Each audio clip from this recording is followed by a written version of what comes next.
Everything you think you know about the resurrection was written by men who weren't there. But what if someone was? Someone who walked the earth 2,000 years ago and never left. I met a being unlike anything I've ever encountered, an ancient visitor who has observed humanity since before our written history. He told me he was there, in Jerusalem, when the world changed forever. He saw what happened in that tomb, and what he revealed about the resurrection is undeniable. This isn't a story of faith versus science. It's a story that transforms both.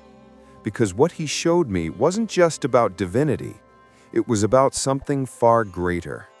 A technology that transcends death itself. A process encoded in the human soul, forgotten for millennia. Before I share what I saw through his eyes, understand this. What you're about to hear will challenge everything you've been told about life, death, and what truly happened after the crucifixion. If you're ready to see beyond the limits of religion and science, beyond myth and miracle, then stay until the end, because this revelation is not about belief, it's about truth. Her name was Elena Hartman, 41 years old, a literature teacher, and a woman whose soul had been quietly breaking for half a year. 6 months earlier, she had watched her husband, Daniel, fade away from cancer. Every breath he took in those final moments still haunted her nights. Every morning since had been mechanical. Wake up, feed the kids, go to work, return home, survive the silence. The house had become a museum of what once was. His jacket still hung by the door. His books still sat open on the nightstand as if he'd only stepped away. But he wasn't coming back, and Elena couldn't let go, because letting go felt like killing him a second time. That night, the exact 6-month mark of his death, she sat on the edge of her bed, clutching an old photo from their honeymoon. The Grand Canyon, sunlight, laughter, both of them unaware of the storm that life would bring. And she whispered, almost to herself, "I can't do this anymore, Daniel. I'm here, but I'm not alive." Then, light. A soft, pulsating blue outside her window. Not moonlight, not a passing car. It moved, deliberate, alive. She stood, heart barely reacting. Numbness had replaced fear long ago. Through the curtain, she saw it. A tall figure in the garden, motionless, watching. Too tall for a human, too still. And when she froze, a voice, not through the air, but inside her mind, spoke. "Do not be afraid. I mean no harm. I am only observing." Elena's breath caught. "What are you?" she whispered. "Something that does not belong to this world, but I've been here longer than you can imagine." She should have screamed, called the police, hidden the children.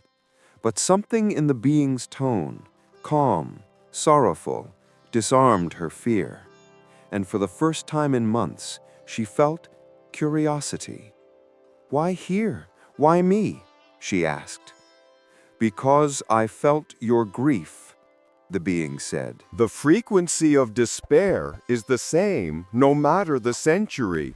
I felt it for 2,000 years, in men, women, and even in one man who changed everything." Elena frowned. "Who are you talking about?" "The one you call Jesus," it replied. "I was there when he died and when he returned." Elena felt her pulse quicken. "You were there?" she whispered. The being nodded, a subtle tilt of its elongated head. "I can show you, not through words, but through memory. You will see what I saw." Before she could respond, the world began to fade. The garden dissolved into darkness, replaced by heat, dust, and the distant sound of a crowd. She wasn't herself anymore. She was inside the alien's mind, seeing through its ancient eyes. The year was distant, the air thick with tension. Jerusalem, a city trembling under Roman rule. Crowds filled the narrow streets, shouting, chanting. And in the center, 3 men, beaten and bloodied, carrying heavy wooden beams. The alien's vision focused on one of them, the man in the middle. He stumbled under the weight, a crown of thorns pressed into his brow. Each step bled suffering, but his eyes, they weren't pleading. They were calm, defiant in silence. The alien's thoughts echoed through Elena's mind.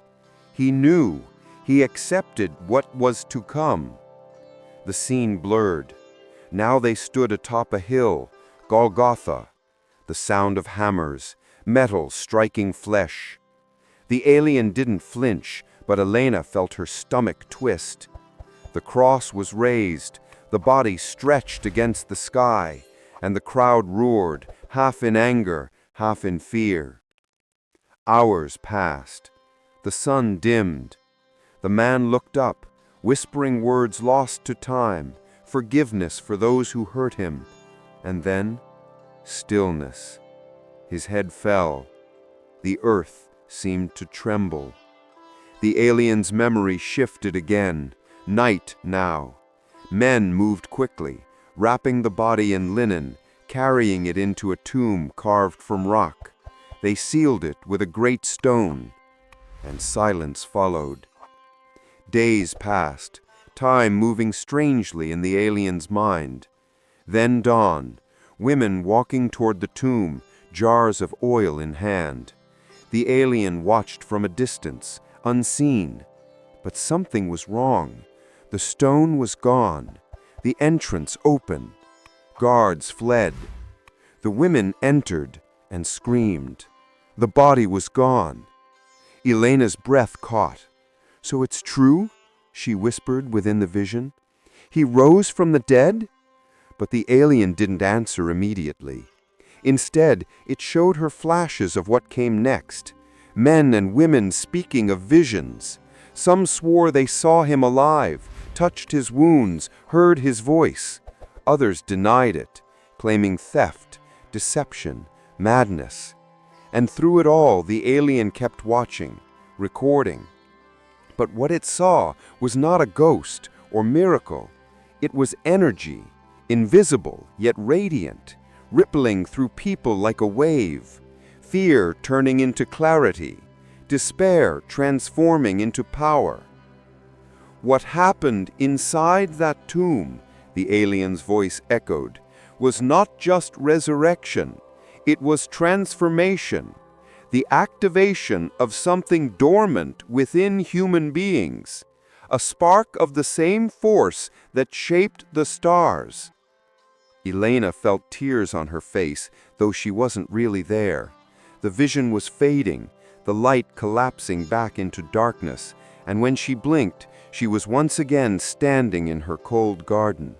The alien stood before her, its luminous eyes reflecting the night sky, and softly it said, "Now you've seen what I saw, but you still don't understand what it means."